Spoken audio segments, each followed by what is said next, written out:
उत्तर प्रदेश में समाजवादी पार्टी की सरकार के दौरान खनन के बड़े बड़े खेल खेले गए। हर कोई इस बात को जानता है और उस वक्त खनन की जिम्मेदारी जिस मंत्री के ऊपर थी वो फिलहाल जेल की सलाखों के पीछे हैं।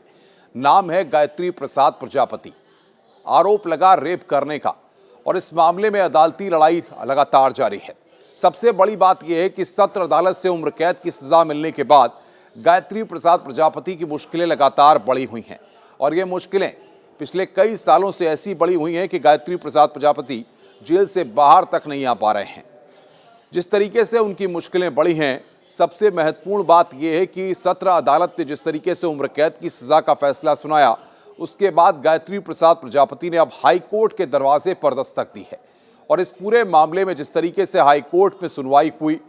दोनों पक्षों की बातों को रखा गया। हाई कोर्ट ने 10 सितंबर को इस पूरे मामले पर अपना फैसला सुरक्षित किया है कि आखिर गायत्री प्रसाद प्रजापति को जमानत दी जाएगी या नहीं दी जाएगी। अब सबसे बड़ी बात यह है कि आज इस पूरे मसले पर फैसला आना है। अब देखना यह होगा कि क्या गायत्री प्रसाद प्रजापति को सत्र अदालत ने जो उम्र कैद का फैसला दिया है, उसके परिप्रेक्ष्य में क्या हाई कोर्ट इस पूरे मसले पर गायत्री प्रसाद प्रजापति को जमानत देगा या फिर गायत्री प्रसाद प्रजापति की जमानत की याचिका जो दायर की गई है वो खारिज कर दी जाएगी। अगर याचिका खारिज हो जाती है तो गायत्री प्रसाद प्रजापति को फिर जेल में ही आगे का वक्त गुजारना पड़ेगा। और अगर यहां पर हाई कोर्ट के द्वारा इस पूरे मामले में गायत्री प्रसाद प्रजापति को जमानत दी जाती है तो गायत्री प्रसाद प्रजापति फिर जेल से बाहर आ सकते हैं। सबसे बड़ी बात यह है कि आप सबको गायत्री प्रसाद प्रजापति और समाजवादी पार्टी का वो दौर याद होगा जब खनन को लेकर के बड़े बड़े टेंडर और बड़े बड़े नाम सामने आते थे, जिसमें कई आरोप गायत्री प्रसाद प्रजापति पर लगे,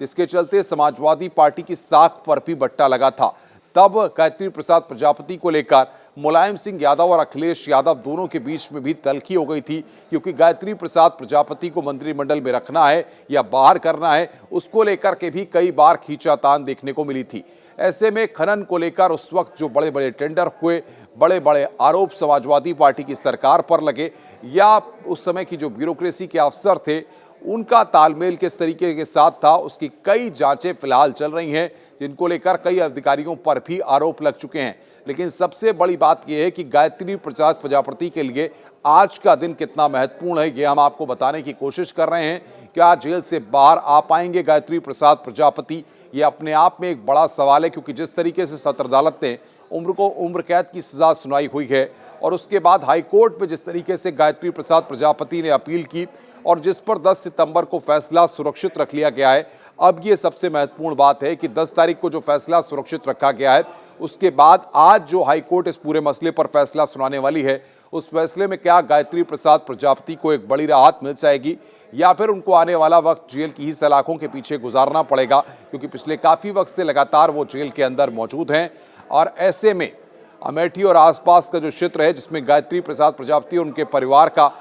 आज माना जाता है कि पूरी तरह से रुतबा है, वहाँ पर क्या लोग कह रहे हैं, ये भी सबसे बड़ी बात है। लोगों का कहना है कि जिस तरीके से गायत्री प्रसाद प्रजापति पर आरोप लगे थे और उसके बाद लगातार वो जेल में हैं, क्योंकि कानूनी जानकार बता रहे हैं कि जिस तरीके से आज का दिन है, हाई कोर्ट में जिस तरीके से याचिका दायर की गई और उसके बाद 10 सितंबर को फैसला सुरक्षित रखा गया, अब सबकी निगाहें हाई कोर्ट के फैसले पर टिकी हैं कि आज आखिर क्या होगा। क्या गायत्री प्रसाद प्रजापति को कोई राहत मिलेगी या फिर आने वाला वक्त उनके लिए फिलहाल अभी जेल से बाहर आने का नहीं है, उनको आने वाला वक्त जेल की सलाखों के पीछे ही काटना होगा। चलिए आइए देखते हैं कि हाई कोर्ट का फैसला इस पूरे मसले पर क्या सामने आता है।